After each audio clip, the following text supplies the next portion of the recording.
Vous avez appris la méthode SAR intermédiaire mais vous n'arrivez pas à progresser?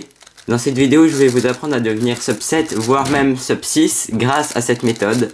En 5 points, allez c'est parti.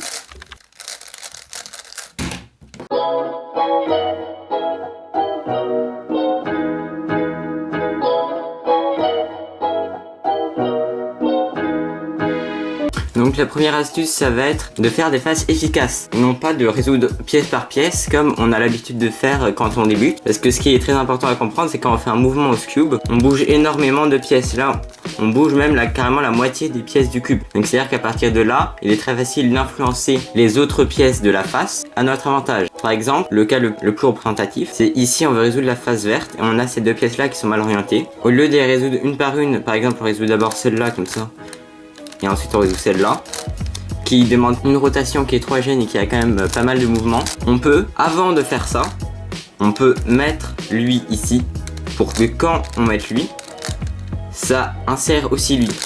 Ça c'est un cas très connu, je répète, si ici on met lui là, et qu'on fait ensuite, on insère ensuite lui, ça va en même temps insérer lui. Donc ça c'est beaucoup plus pratique parce que ça demande que 4 mouvements et ça se fait uniquement en 2 gènes. C'est vraiment beaucoup mieux.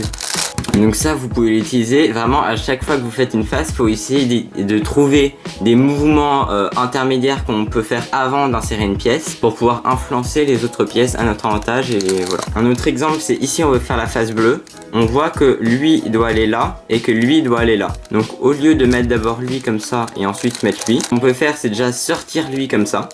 Ensuite on met lui. Et on voit que lui est déjà bien orienté pour se mettre directement dans son slot. Donc au final ça devient quelque chose de très efficace. Et je vais pas faire tout l'exemple parce qu'il y en a beaucoup, mais essayez vraiment à chaque fois de trouver des petites astuces comme ça pour résoudre votre face en très peu de mouvements.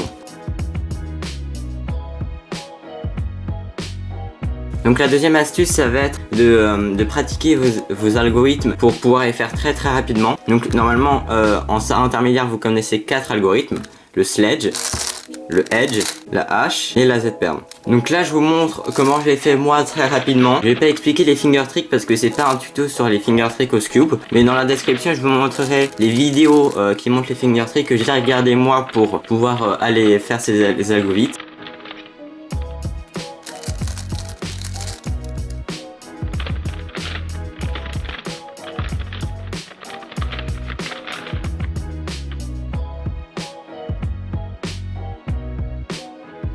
Donc la troisième astuce qui va être extrêmement importante, c'est de pouvoir prévoir la PLL à l'OLL. Donc par exemple ici, on va faire un sledge et savoir dès maintenant dans quelle PLL on va tomber. Donc c'est à dire que ça va permettre de faire aucune pause entre l'OLL et la PLL. Il faut pour ça comprendre tout ce que bouge un sledge. Lorsqu'on bouge un sledge, déjà les coins vont se mettre dans une autre orientation, mais là c'est pas ça qui nous intéresse, c'est les centres pour pouvoir voir la PLL. Donc ce qui va se passer lors d'un sledge, c'est que ces deux centres là vont s'échanger, mais les deux centres ici, le R et le L, vont aussi s'échanger et le centre en derrière ne va pas bouger. Et donc par exemple ici on peut voir que voilà. Et donc à partir de là on peut prévoir juste comme ça dans quelle PLL on va tomber. On sait que déjà quand on fait un sledge ici, déjà les points vont bien s'orienter, c'est ok. Ces deux centres là vont s'échanger, donc là on aura un bleu. Donc c'est à dire qu'ici ce sera la bonne couleur, donc on aura une face ici. Celui-là, il va aller derrière ici. On n'a pas besoin d'orienter parce qu'ici on sait que la face de derrière c'est la face rouge vu que ici c'est la face orange. Donc ça veut dire que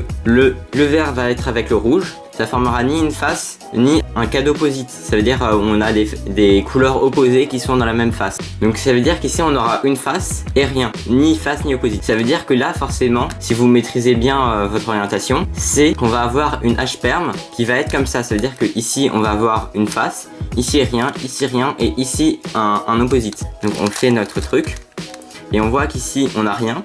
Ici on a une face. Et ici on a un opposite, c'est ça que j'appelle un opposite. Donc c'est à dire que si vous avez réussi à prévoir ça dès là, vous pouvez faire votre sledge et ensuite directement partir dans la PLL vu que vous avez prédit que c'était cette PLL là qui allait tomber. Donc ça permet de totalement enlever les PLL. Et d'ailleurs pour le edge c'est la même chose mais dans l'autre sens, je réexplique pas. Et donc quand vous maîtrisez ça très bien, vous pouvez instantanément dès que vous voyez un cas, savoir dans quelle PLL on va tomber. Donc ça permet quand on n'a pas forcément directement un sledge. Là vous pouvez pas prédire dans quel PLL vous allez tomber parce que vous n'avez pas directement un sledge. Mais ce que vous pouvez faire c'est que vous pouvez commencer à faire votre algo Ici, dès qu'on tombe sur un sledge, entre le moment où on a terminé notre ancien sledge et qu'on va commencer notre nouveau, on peut prédire la PLL dans laquelle on va tomber et l'exécuter directement. Donc ça, vous faut vraiment pouvoir prédire les PLL très vite pour pouvoir le faire. Mais avec un peu d'entraînement, vous pourrez du coup jamais avoir de pause entre les OLL et les PLL. Ça, c'est très important.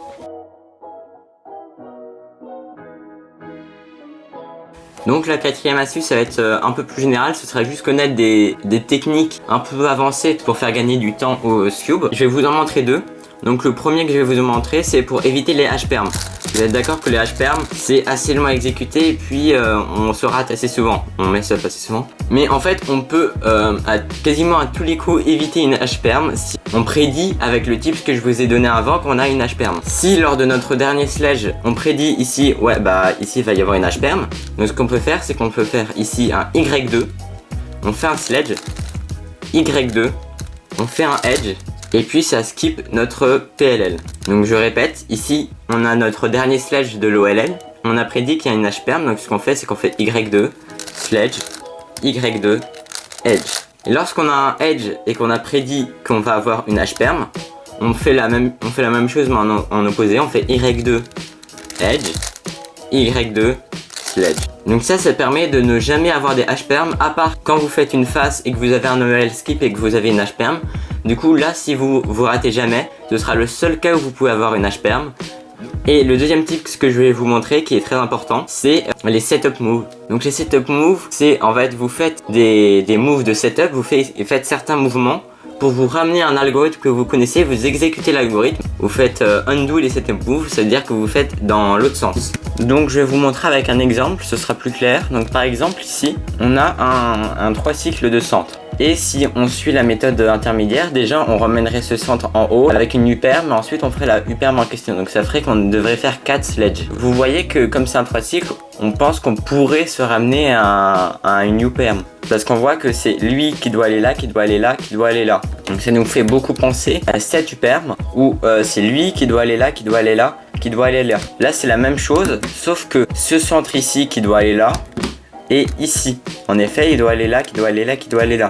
Donc, tout ce qu'on peut faire, c'est qu'on peut ramener ce centre ici, en faisant comme ça. Et ensuite, si on fait notre algorithme de U-perm ici, vous voyez que ensuite, si on fait notre algorithme, et vous voyez que ça marche. Et ensuite, si on undo les 7 moves qu'on a fait, du coup, qui est qu'un seul move, vous voyez que ça a résolu.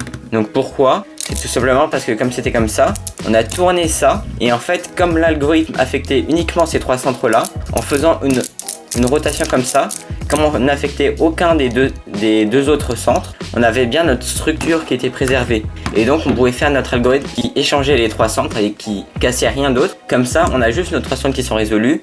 Et ensuite, on peut undo les moves pour avoir résolu le cube.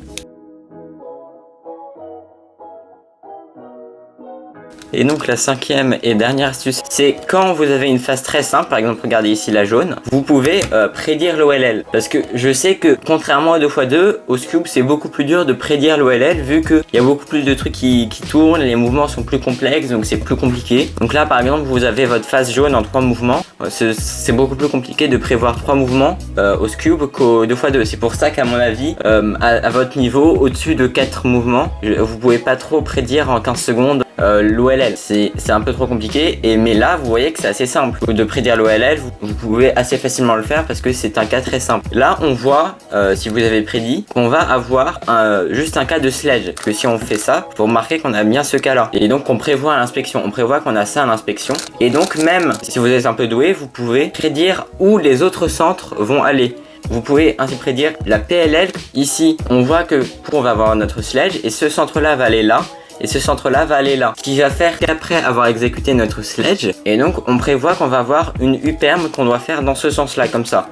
Lui doit aller là, qui doit aller là, qui doit aller là, avec l'astuce que je vous ai donnée précédemment. Et donc on marque, dans ce cas là assez particulier, si on a prédit qu'on avait un sledge après, au lieu de déjà insérer ça et ensuite faire notre sledge, c'est que vous voyez qu'ici on a un truc inutile, on a des mouvements inutiles. Donc ce qu'on peut faire, c'est qu'on va juste cancel nos mouvements et faire quelque chose comme ça. En fait, tout ce qu'on a fait, c'est qu'on a cancel le mouvement. Parce que sinon, on aurait fait ça, ça, et au lieu, on fait juste ça. Donc, si vous avez prédit le OLL et si vous avez prédit que vous allez avoir un sledge avant, vous pouvez cancel comme ça. Et ensuite, directement enchaîner sur votre PLL et donc vous aurez one look très rapidement votre Scube. Donc ça c'est une méthode beaucoup plus avancée, mais si vous avez des cas simples où ce cas de figure se présente, bah vous pouvez faire des temps sub 2 très facilement. Et voilà, c'était tout pour cette vidéo. Si elle vous a plu, n'oubliez pas de mettre un pouce bleu et de vous abonner. Donc n'oubliez pas aussi de faire un petit commentaire pour le référencement. Et sur ce, à très bientôt pour plein de nouvelles vidéos. Allez, salut tout le monde.